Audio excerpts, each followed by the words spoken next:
Paul Durand-Ruel a été l'une des figures les plus marquantes dans l'histoire de l'art, tant par son talent pour découvrir de jeunes artistes que pour la manière dont il a redéfini le rôle de marchand de tableaux. Premier marchand des impressionnistes, il a consacré sa vie à défendre leurs œuvres, et ce malgré l'incompréhension du public et des institutions. Son salut viendra des quelques collectionneurs qui lui feront confiance et achèteront les œuvres. Parmi ces collectionneurs, d'éminents clients russes, dont les tableaux figurent aujourd'hui dans les plus beaux musées russes. Paul Durand-Ruel découvre le négoce à travers son père Jean Durand et Marie Ruel. Jean Durand est le principal employé d'une papeterie appartenant à Marie Ruel. Les deux jeunes gens tombent amoureux et s'épousent en 1825, et Jean décide d'étendre la sphère des objets vendus aux matériaux d'artistes. Il n'hésite pas à commencer à accumuler leurs œuvres et à prendre en échange de leurs œuvres leur vendre des fournitures. Ces peintres qui ont très peu de moyens sont alors ravis de pouvoir échanger leurs œuvres contre des fournitures et vont petit à petit revenir régulièrement dans le magasin de Jean Durand-Ruel, et Jean va commencer à leur exposer les œuvres. Jean décide d'étendre la sphère des objets vendus aux matériaux d'artistes et va ainsi vendre des toiles aux artistes en échange de leurs œuvres peintes. Ces artistes qui n'ont que peu de moyens sont heureux de pouvoir échanger leur travail contre du matériel. Ainsi, Durand-Ruel va commencer à exposer les aquarellistes anglais très à la mode à l'époque, tels que Bonington, ainsi que d'autres artistes peu connus alors, tels que Delacroix et Géricault. Son magasin va vite aussi devenir un point de rencontre pour les clients, et petit à petit, il va créer sa galerie. Ce qui est assez surprenant à l'époque, comme vous pouvez le voir sur l'étiquette de la galerie, c'est que non seulement Durand-Ruel vend des tableaux, mais il les loue. Les familles de la bourgeoisie et les aristocrates préfèrent louer des tableaux plutôt que de prendre le risque de les acheter, afin d'impressionner leurs invités d'un soir pour un dîner ou pour un événement. Et les jeunes filles de la bourgeoisie les louent également pour les copier et apprendre à peindre. C'est ainsi qu'il devient plus lucratif pour Paul Durand-Ruel et son père de louer les tableaux plutôt que de les vendre. Paul Durand-Ruel découvre donc les artistes et les clients par le biais de la galerie de son père, et la galerie de Jean Durand-Ruel va devenir assez grande. Il va publier un recueil en 1845, et dans ce recueil figure une gravure de Charles-François d'Aubigny qui illustre le salon principal de la galerie. On voit alors les tableaux accrochés les uns contre les autres du sol au plafond à la manière de l'époque. Parmi ces œuvres, il faut imaginer qu'il y a des tableaux des artistes de l'école de Barbizon, tels que Théodore Rousseau, Millet, Corot, parmi d'autres. Il y a également des sculptures de Barye posées sur la table au centre de la galerie, ainsi que sur la cheminée. Jean Durand-Ruel entraîne son fils dans cette aventure, mais c'est un peu à contre-cœur que Paul Durand-Ruel découvre le négoce. Il voit les difficultés de ses parents et est plutôt attiré par deux carrières, devenir missionnaire ou militaire. Et c'est lors de l'exposition universelle de 1855, quand Durand-Ruel découvre une salle entièrement dédiée aux œuvres de Delacroix, près de 35 tableaux dont des œuvres majeures telles que La mort de Sardanapale, qui est aujourd'hui au Louvre, que Paul Durand-Ruel tombe en admiration devant le travail de l'artiste et va ainsi découvrir sa vocation pour défendre les artistes en qui il croit. Dès l'année suivante, il va visiter les ateliers d'artistes et il va voyager en province, à Lyon, à Bordeaux, mais aussi en Europe. Il va aller en Angleterre, en Belgique, en Allemagne, en Russie. Il a deux missions. Vendre les tableaux qu'il emmène avec lui sous le bras, mais aussi découvrir de nouveaux talents et surtout de nouveaux collectionneurs et acheteurs potentiels de ces jeunes artistes. Ainsi, en Russie, Durand-Ruel a déjà d'éminents clients russes, comme par exemple la princesse de Russie, Marie Nikolaïva, duchesse de Leuchtenberg, comtesse de Stroganov. Paul Durand-Ruel s'en rappelle dans ses mémoires, et il écrit que la duchesse est déjà une vieille cliente de la maison Durand-Ruel, lorsque Paul lui vend un très grand tableau de Ruisdael en 1869. Parmi ses clients figure également la comtesse Grégoire Koutchelev, dont le marchand organise la vente publique à Paris à l'hôtel Drouot en 1869. La comtesse Grégoire Koutchelev était la belle-sœur du prince Nicolas Koutchelev, qui était l'un des meilleurs clients du père de Paul Durand-Ruel, Jean Durand-Ruel, à qui il va vendre des œuvres de Troyon et de Théodore Rousseau. Revenons dans la chronologie des faits. En 1862, Paul Durand-Ruel épouse Eva Lafont, fille d'un modeste horloger de Périgueux. Elle lui donnera 5 enfants: Joseph, Charles, Georges, Marie et Jeanne. Il faut savoir qu'à l'époque, le salon officiel fait foi sur les œuvres qui sont acceptées pour l'exposition offerte au public. Et elle est composée d'un jury qui est choisi et élu à vie de 40 membres qui ne peuvent être remplacés. Et le nombre d'œuvres refusées est tellement important que l'empereur Napoléon III décide d'offrir un salon aux artistes refusés afin qu'ils puissent exposer leurs œuvres et que le public puisse juger par lui-même. C'est ainsi que les futurs impressionnistes, et Manet en tête de file, vont exposer plus de 781 tableaux, dont le Déjeuner sur l'herbe de Manet, qui choque à l'époque de par la présence d'une femme nue assise au centre d'hommes habillés. Ce tableau, qui est incompréhensible à l'époque et la risée de tout Paris, sera parmi les tableaux que Paul Durand-Ruel va décider de vendre, d'exposer et de défendre envers et contre tout. En 1865, le père de Paul Durand-Ruel décède et Paul prend la suite et va décider d'instaurer sa politique de marchand sur quelques principes clés excessivement novateurs. Parmi ces principes figurent l'exclusivité du travail des artistes, des expositions monographiques, un réseau de galeries internationales, associer le monde de l'art à celui de la finance, promouvoir les artistes par le biais de la presse, mais aussi par le biais d'expositions internationales, proposer l'accès gratuit à son appartement et à ses galeries afin de pouvoir découvrir les tableaux qui y sont exposés, et protéger l'art avant toute chose. Le premier principe pour Paul Durand-Ruel qui est très important est qu'il souhaite être le seul à défendre les œuvres de ses artistes. Ainsi, il va leur offrir une somme mensuelle en échange de la production de leurs œuvres. Cet échange est fantastique pour les artistes qui n'ont que très peu de moyens et il va leur faire entièrement confiance. Aucun contrat ne sera signé, ce ne sont que des accords à l'amiable, seule une poignée de main suffit. Ainsi, il va leur verser une somme mensuelle et ne va pas hésiter à payer directement les fournisseurs ou même les docteurs des familles des artistes ou même les tailleurs pour permettre aux artistes de vraiment se concentrer sur la peinture et sur leur travail. Deuxième principe, qui est pour Paul une évidence, mais à l'époque beaucoup moins reconnue, il va organiser des expositions monographiques afin que les artistes puissent exposer différentes œuvres de leur production et que le public puisse apprécier le talent d'un artiste. À titre d'exemple, en 1883, il va organiser des expositions monographiques successives de Boudin, Monet, Renoir, Pissarro et Sisley, de février à juin.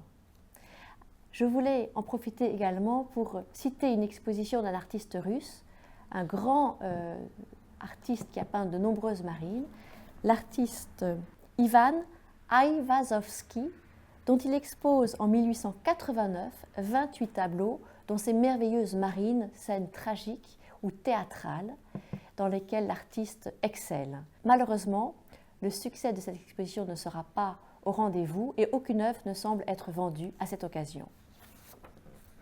Troisième principe, Durand-Ruel souhaite diffuser les œuvres des artistes qu'il défend par le biais d'un réseau de galeries internationales. Ainsi, il va ouvrir une galerie à Londres en 1870, à Bruxelles en 1871, puis à New York en 1888 et à Paris, sa galerie restera toujours ouverte de 1825 avec son père jusqu'en 1974 quand ses fils et petits-fils prendront la suite.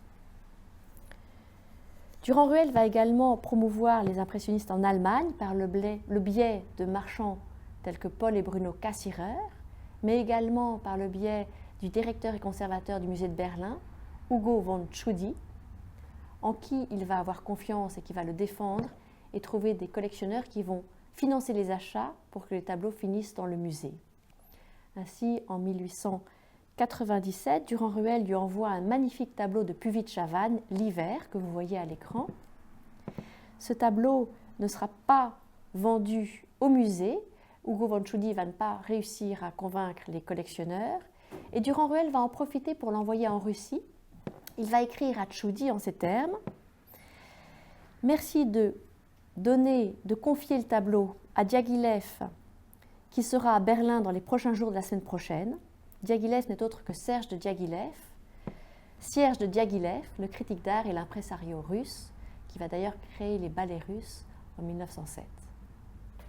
Ce tableau sera ainsi exposé en Russie et il écrit dans sa lettre « Le tableau de Puvis-Chavannes va partir à l'exposition internationale organisée à Saint-Pétersbourg par les amis de Madame la princesse Tenistchev en 1899. Malheureusement, ce tableau ne se vendra pas en Russie et se vendra 6 ans plus tard à un collectionneur français, Adrien Hébrard. Il est aujourd'hui en Australie, à Melbourne, dans le musée de la National Gallery de Victoria. Quatrième principe, Paul Durand-Ruel s'appuie financièrement sur la finance et va ainsi demander à ses amis et à certains grands financiers de lui accorder des avances qui vont lui permettre de financer les artistes et d'acheter leurs œuvres, malgré le fait qu'ils n'arrivent pas à vendre les tableaux. Cinquième principe, Paul promeut le travail des artistes par le biais de la presse et va créer 2 revues. La première qui est intitulée L'art et la curiosité et la seconde qui est L'art dans les 2 mondes, quand Durand-Ruel veut promouvoir les œuvres aussi bien en Europe qu'aux États-Unis. Il est donc tout naturel qu'il demande à l'artiste américaine Mary Cassatt d'illustrer le premier numéro de L'art dans les 2 mondes. Mary Cassatt est une artiste américaine installée en France et elle va également lui présenter de grands collectionneurs américains tels que les Havenmeyer et plus tard, par la suite, les Ryerson, les Potter Palmer et d'autres grands clients qui vont être les premiers à acheter les œuvres des impressionnistes et qui par la suite vont, d'une manière indirecte, convaincre l'Europe de s'y intéresser.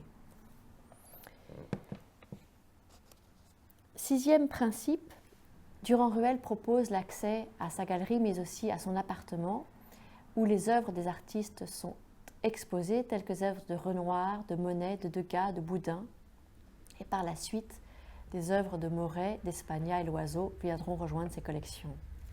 Vous voyez ici le salon de Paul Durand-Ruel sur lequel vous apercevez la danse à la ville de Renoir mais aussi de merveilleux tableaux de Cassatt, Puvis-Chavannes, Boudin et les merveilleux panneaux de porte décorés par Monet. C'est intéressant de penser que c'est vraisemblablement, suivant l'exemple de Paul Durand-Ruel qui ouvre les portes de son appartement, que plus tard Tchoukine, le grand collectionneur russe, ouvrira les portes de sa collection, de son palais dans les années 1900-1910, présentant ainsi les œuvres aux collectionneurs et aux artistes russes qui seront vraisemblablement influencés par cette peinture. Pour Paul Durand-Ruel, il faut protéger l'art avant tout, avant les croyances religieuses ou les idées politiques des artistes. Ainsi, Paul Durand-Ruel, qui est un fervent catholique et un monarchiste convaincu alors que la République s'installe en France, va défendre les artistes, quelles que soient leurs croyances religieuses ou leurs idées politiques. Il va défendre ainsi Monet, qui est républicain, Pissarro, qui est juif anarchiste, également Courbet, qui est arrêté au titre de communard, qui est accusé d'avoir renversé la colonne Vendôme. Et Durand-Ruel ne va pas hésiter à cacher en toute illégalité les œuvres de l'artiste afin qu'elles ne soient pas réquisitionnées par l'État français. Pour lui, l'art passe avant tout et il faut le préserver et le défendre. Ces principes d'exclusivité, d'exposition internationale et d'exposition individuelle monographique sont les bases du marché d'art contemporain et les bases des principes sur lesquels s'appuient les marchands de tableaux. La plupart de ces principes sont encore d'actualité aujourd'hui. Paul Durand-Ruel est le premier à les instaurer. Revenons dans la chronologie des faits. En 1870, Durand-Ruel ouvre une galerie à Londres et en 1871 à Bruxelles. Et c'est à Londres, un matin de janvier 1871, qu'il va rencontrer Monet. C'est l'artiste Charles-François d'Aubigny qui lui présente en lui disant « Cet artiste sera plus fort que nous tous ». Durand-Ruel est convaincu et va acheter les œuvres de Monet directement et les présenter à Londres dès 1872. C'est alors qu'il va également découvrir les œuvres de Pissarro. Pissarro passe à la galerie du marchand lorsque celui-ci n'est pas présent et va laisser quelques tableaux. Durand-Ruel va les admirer, les acheter et les défendre. Il va également promouvoir bien évidemment les artistes de l'école de Barbizon à Londres, mais n'hésitera pas à inclure les œuvres de Monet et de Pissarro aux côtés de Millet, Théodore Rousseau, Corot et tous les artistes de l'école de Barbizon. Il ne réussira pas à les vendre immédiatement, mais les défendra, leur versera par la suite une somme mensuelle et ne connaîtra leur succès que 20 ans plus tard, après avoir frôlé 2 fois la crise financière, une première fois dans les années 1870 et une seconde fois dans les années 1884-85. Il est au bord de la faillite et ce ne sera que les financiers qui vont le soutenir ou alors des prêteurs qui vont lui accorder de l'argent en échange d'œuvres d'art, mais surtout sur la valeur des cadres, tellement les œuvres sont peu appréciées, voire pas appréciées à l'époque, et la valeur des cadres paraît plus importante que la valeur des tableaux peints qu'ils encadrent. Enfin, en 1871, l'armistice est signé, la guerre franco-prussienne est finie, et Durand-Ruel revient en France avec son épouse et va alors rencontrer les autres artistes de l'école impressionniste, tels que Degas, Sisley et plus tard Renoir. La connaissance et la rencontre avec Manet est fascinante. C'est un jour, Durand-Ruel découvre 2 tableaux de Manet dans l'atelier de l'artiste belge Alfred Stevens et va immédiatement les acheter et va aller toquer à la porte du studio de Manet dès le lendemain pour acheter tous les tableaux du studio de Manet. Il faut savoir qu'à l'époque, Manet n'a vendu quasiment aucun tableau, seulement 2 à son ami le critique d'art Théodore Duret et très peu à d'autres artistes à qui il a confié ses œuvres. Durand-Ruel est donc le premier acheteur de Manet. Il achète 23 tableaux, dont les plus connus, comme le Christ aux anges, le philosophe, la femme au perroquet. Par la suite, il achètera l'enfant à l'épée. Tous ces chefs-d'œuvre sont aujourd'hui dans les plus beaux musées, notamment à New York, à Paris, à l'International, au musée d'Orsay, au Metropolitan Museum, et certains dans des musées en Russie. De la même manière, Durand-Ruel va acheter les tableaux de Puvis-de-Chavannes et défendre cet artiste, qu'il va d'ailleurs beaucoup exposer en Russie. Jusque-là, défenseur des artistes de l'école de Barbizon, Paul Durand-Ruel se passionne et se concentre sur les artistes qu'il vient tout juste de rencontrer, qui seront les futurs impressionnistes. Il va les exposer et agrandir sa clientèle par le biais des artistes de l'école de Barbizon. Paul Durand-Ruel rencontre progressivement d'autres clients russes, tels que le peintre Dimitri Botkin, à qui il vend un millet et un Corot en 1872, et également par la suite son fils Pierre Botkin achètera un Renoir à Durand-Ruel. Parmi les clients qu'il rencontre également, il y a le peintre Bogolyubov, qui est le professeur de dessin de la grande duchesse Maria Fedorovna, mais surtout le conseiller principal du tsar, et il va accompagner le grand-duc héritier à la galerie Durand-Ruel à Paris pour que le tsar achète 6 œuvres, dont un Courbet et un Corot en 1872. C'est amusant de savoir que Bogolyubov a même proposé de faire nommer Paul Durand-Ruel à l'académie, membre de l'académie de Saint-Pétersbourg. Mais cela ne se fera pas, malheureusement. En 1873, le groupe impressionniste est au complet et Durand-Ruel le lance à la conquête de ses clients.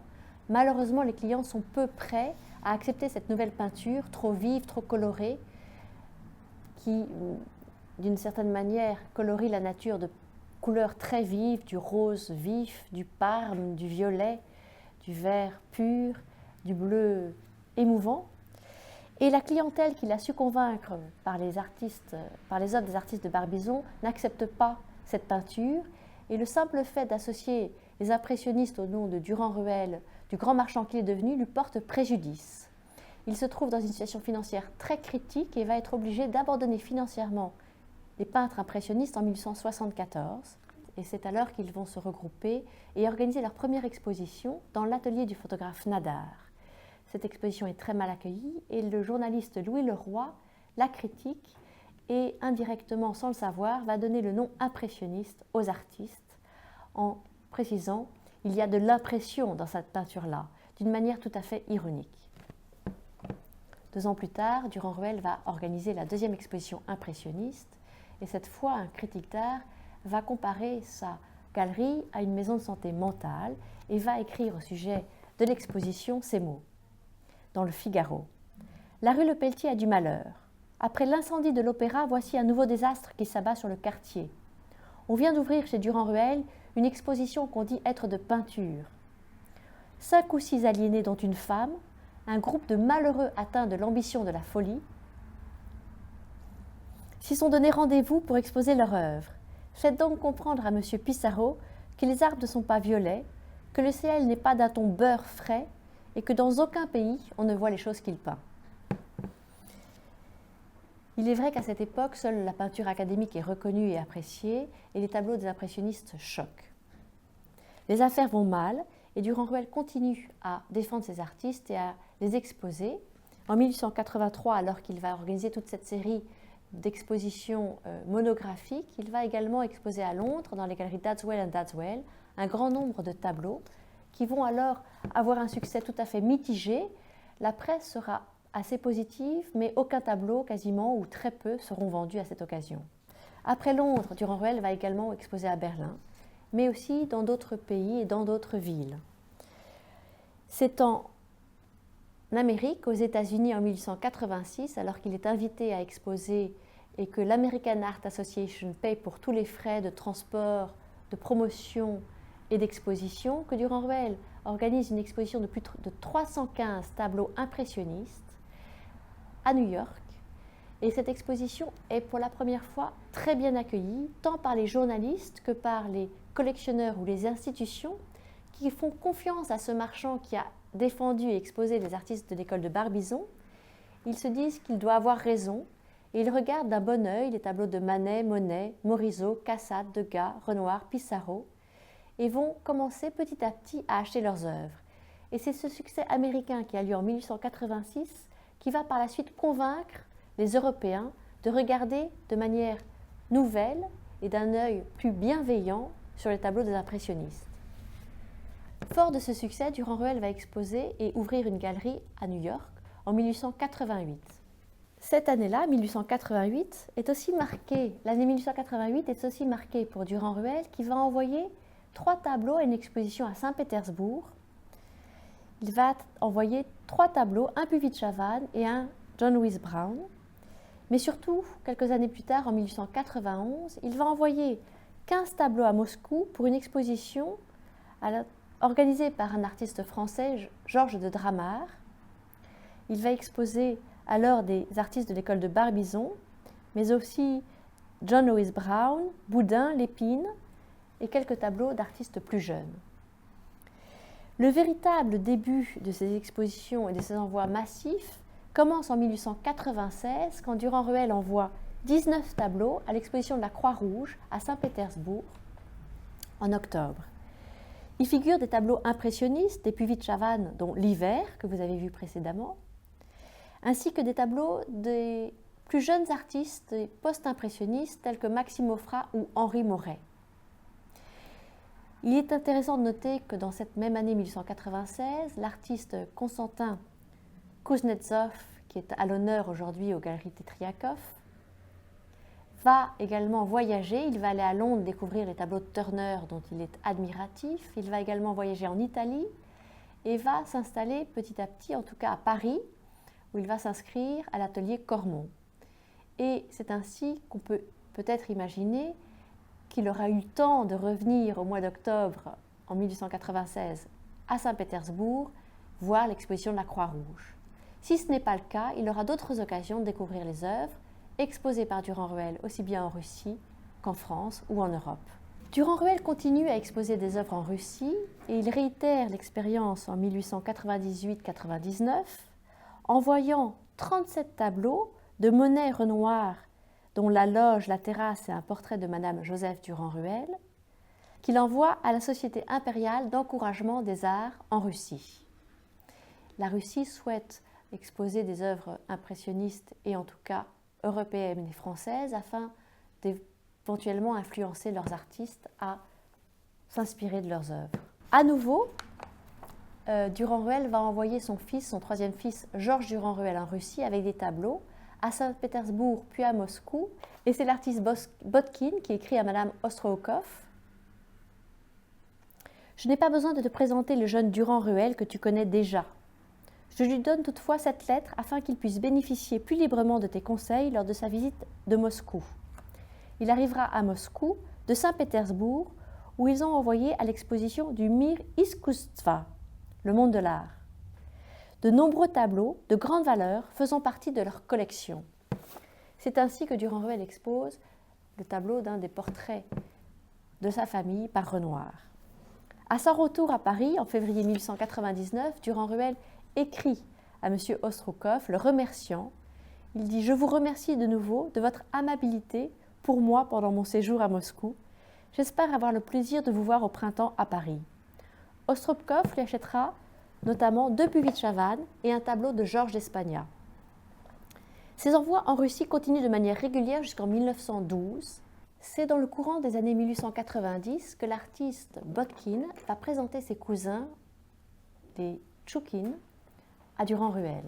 Ainsi, Durand-Ruel va rencontrer les 3 fils et cette famille va acheter de nombreux tableaux, près de 50 tableaux impressionnistes et post-impressionnistes à Durand-Ruel.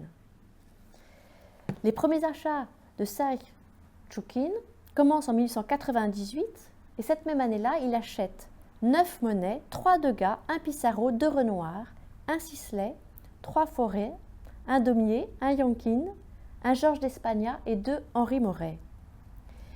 C'est d'ailleurs à Serge Tchoukine que Durand-Ruel va acheter le très beau tableau de Monet, Rocher, Belle-Île-en-Mer, qui sera l'un des tableaux qui influencera énormément Konstantin Kuznetsov, qui sera influencé non seulement par les impressionnistes, mais également par les post-impressionnistes, dont Moret et Maufra, qui sont 2 artistes qui ont énormément peint en Bretagne et avec lesquels on peut tout à fait faire un rapport avec les œuvres de Kuznetsov.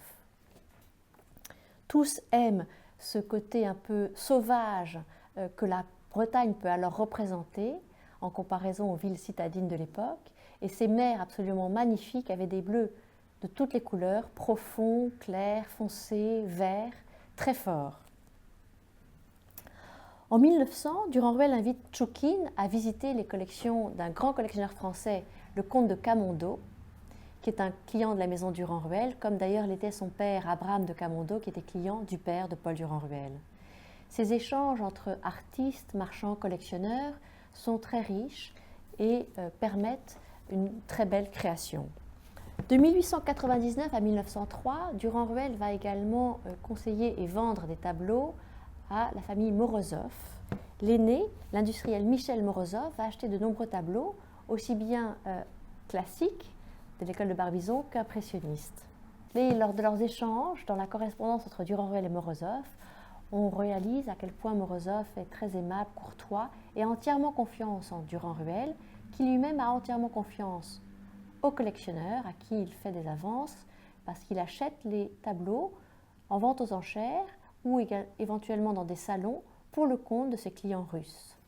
Ainsi, comme en témoigne une lettre, Morozov écrit à Durand-Ruel en juin 1899 « Je viens encore une fois vous remercier pour la grande confiance que vous m'avez témoignée. » Durand-Ruel lui vendra un tableau de Botkin et lui commandera un très beau marbre de Rodin intitulé Ève, parmi de nombreux tableaux qu'il va lui vendre et œuvres d'art. À partir de 1901, c'est le frère cadet, Ivan Morozov, qui va prendre le relais et acheter des tableaux impressionnistes à Durand-Ruel. Il va en acheter une vingtaine, dont le très beau portrait de sa Marie par Renoir, qui est aujourd'hui au musée Pouchkine. Mais parmi toutes ces expositions que Durand-Ruel va organiser à l'étranger, la plus importante est celle de 1905 à Londres, où il va exposer plus de 350 tableaux impressionnistes de Monet, Degas, Renoir, Pissarro, Sisley, Boudin, parmi d'autres artistes. C'est une grande reconnaissance. À cette occasion, le déjeuner des canotiers de Renoir est présenté. Et enfin, le public anglais va commencer à s'intéresser sérieusement à ce travail et à acheter des œuvres impressionnistes de manière plus régulière. En Europe également, le succès vient. Comme vous le savez, Durand-Ruel va d'abord défendre les artistes de l'école de Barbizon, puis les impressionnistes, et par la suite les post-impressionnistes tels que Albert André, Gustave Loiseau, Henri Moret, Maxime Maufra, Georges d'Espagna, qui sont toute une série d'artistes qui vont également influencer Konstantin Kuznetsov, qui saura les apprécier et les découvrir dans les galeries Durand-Ruel. Pour la petite anecdote, Kuznetsov habitait à Paris à quelques numéros de Maufra, dans la même rue. Donc on peut imaginer que s'ils ne se sont pas rencontrés, ils se sont du moins croisés. Après avoir défendu les artistes toute sa vie et traversé 2 crises financières, Durand-Ruel reconnaîtra, alors qu'il a 80 ans, que si j'étais mort, il écrit dans ses mémoires. Enfin, les maîtres impressionnistes triomphaient, comme avaient triomphé ceux de 1830. Ma folie avait été sagesse. Dire que si j'étais mort à 60 ans, je mourrais criblé de dettes et insolvable parmi des trésors méconnus. Lors des années les plus fructueuses, entre 1891 et 1922, Durand-Ruel va acheter un peu plus de 11 000 tableaux, soit un tiers de la production impressionniste. Donc, dans la continuité de son père et dans la continuité, ses fils et petits-fils vont continuer à promouvoir et défendre les artistes impressionnistes et post-impressionnistes en organisant des expositions à Paris et à New York. La dernière exposition à Paris aura lieu en 1974, année durant laquelle la galerie va devenir archive de l'impressionnisme et va permettre aux étudiants, aux conservateurs et à la famille Durand-Ruel de présenter et d'exposer cette vie de marchand absolument fantastique et l'héritage extraordinaire que Paul Durand-Ruel a laissé à l'histoire de l'art. Je vais finir par une citation de Monet. Monet dira plus tard, en 1920, il se rappellera de Durand-Ruel en ces mots.